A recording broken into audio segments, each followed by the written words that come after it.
অসম্ভব মজার পাটিসাপটা পিঠা বানিয়ে বাড়ির সবাইকে খাওয়াইলাম। যদিও এইসব পিঠা শীতের দিনে বেশি মজা লাগে, কি করব, শীতের সময় তো আর গ্রামে যাওয়া হয় না, যার কারণে এই অসময়ে পিঠা বানিয়ে সবাইকে খাওয়াইলাম। প্রতিবার শ্বশুর বাড়ি গিয়ে শ্বশুর বাড়ি সবাইকে পিঠাটা বানাই খাওয়াই, তারা বেশ মজা করে খায়, কিন্তু প্রথমবার বাবার বাড়ি সবাইকে পিঠাটা বানাই খাওয়াইলাম। আজকে রেসিপি আকার আপনাদের সাথে পিঠাটা শেয়ার করি। চালের গুঁড়ার ভিতরে দিয়ে দিলাম 1 কাপ পরিমাণে ময়দা, আর এখন দিয়ে দিলাম স্বাদ মতো চিনি 1 কাপ পরিমাণে, আর এখন দিয়ে দেবো পাউডার দুধ। এখানে আমি 1 কাপ পরিমাণে দুধ দিয়ে দিলাম। সবকিছু ভালো করে মিশিয়ে এখন এটার ভিতরে আমি দিয়ে দিলাম স্বাদ অনুযায়ী লবণ। আর মিষ্টির জাতীয় জিনিসের লবণ দিলে মিষ্টির ব্যালেন্সটা কিন্তু সবসময় ঠিক থাকে। এবার নর্মাল পানি দিয়ে আমি সবকিছু মিশিয়ে একটা ব্যাটার তৈরি করে নিব, আর এই ব্যাটারটা আমি কিছু সময় বানিয়ে রেস্টে রেখে দিব। এই যে দেখেন আমার ব্যাটারটা কিন্তু তৈরি হয়ে গেছে। ব্যাটারটা কিন্তু একদম পাতলাও হবে না আর একদম ঘন হবে না, তাহলে কিন্তু পাটিসাপটা পিঠাটা ভালো হবে না। এখন আমি এইখানে পরিমাণ মতো দুধ দিয়ে দিলাম একটা ফ্রাই প্যানে। কিছু পোলাও চাল ভিজিয়ে রেখেছিলাম, ওইগুলা বেটে আমি দুধের সাথে মিশিয়ে দিলাম, আর স্বাদ মতো লবণ দিয়ে দিলাম, আর এখন মিষ্টি দিয়ে দিলাম। মিষ্টি আসলে যে যেমন খান ওই রকম দেবেন। চুলার জালটা মিডিয়াম আঁচে রেখে এটাকে কিছু সময় জাল করে নিতে হবে। এখন আমি এটার ভিতরে দিয়ে দেবো ক্ষীরপুরি, আর আমরা সব সময় পিঠা বানানোর সময় ক্ষীরপুরিটা দিয়ে থাকি, এতে করে অনেক সুন্দর ঘ্রাণ আসে।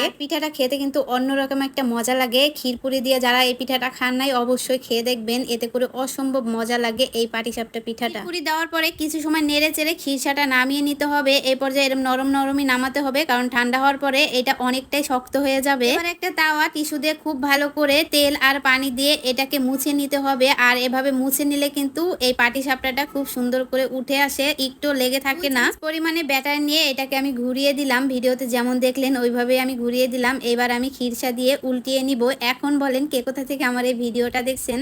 আমি কক্সবাজার থেকে আপনাদের সাথে এই ভিডিওটা শেয়ার করছি, কারণ বাড়িতে থাকতে কিন্তু এই পিঠাটা আমি বানিয়ে সবাইকে খাওয়াইছিলাম। দেখেন আমার দুইটা পিঠা কিন্তু অলরেডি হয়ে গেছে, আর পিঠাগুলো দেখতে কিন্তু মাশাআল্লাহ অনেক লোভনীয় হয়েছে। এবার আমি সেম প্রসেসে সবগুলা পিঠা বানাই নিব। পিঠা বানানোর সময় কিন্তু চুলা জালটা অবশ্যই অবশ্যই অবশ্যই মিডিয়াম আঁচে রাখতে হবে, নয়তো বা নিচে কিন্তু পুড়ে যাবে। বড় আপা এই পিঠাটা বানাতে পারে না, সে সব পিঠাই বানাতে পারে কিন্তু এই পিঠাটা বানাইতে পারে না, যার কারণে এইবার গিয়ে আমি বানিয়ে সবাইকে খাওয়াইলাম, আর মাশাআল্লাহ খেয়ে কিন্তু সবাই অনেক বেশি প্রশংসা করছে। ক্ষীরসা পাটিসাপটা পিঠা কিন্তু অনেক বেশি মজা লাগে শীতের দিনে, কিন্তু কি করব, শীতের দিনে বেশিরভাগ গ্রামে যাওয়া হয় না। আসলে পিঠা গরম থাকা অবস্থায় এক মজা লাগে, আর ঠান্ডা হয়ে গেলে আর এক রকম মজা লাগে। পিঠাটা আমি বানাইছিলাম কোরবানি ঈদের আগের দিন, মানে যেদিন রাত্রে চাঁদ দেখে ওই দিন বানিয়ে আমি বাবার বাড়ির সবাইকে পিঠাটা খাওয়াইছিলাম। অনেকদিন পর পিঠা বানিয়ে সবাইকে খাওয়াইছিলাম। পিঠাটা অনেক বেশি মজা হওয়ার কারণে আমি একটা থাম্বনেল বানানোর জন্য একটা ছবিও তুলতে পারি নাই, আফসোস। এই যে কয়টা পিঠা বানাইছি আর যতটুকু ভিডিও করছি এইটুকুই, পরবর্তীতে আর পিঠা ছিল না, আর আমি ভিডিওতে আপনাদের সাথে শেয়ারও করতে পারি নাই সবগুলা পিঠা একসাথে। তারপরও সবাইকে তৃপ্তি সহকারে খাওয়াতে পেরে আমারও বেশ ভালো লেগেছিল।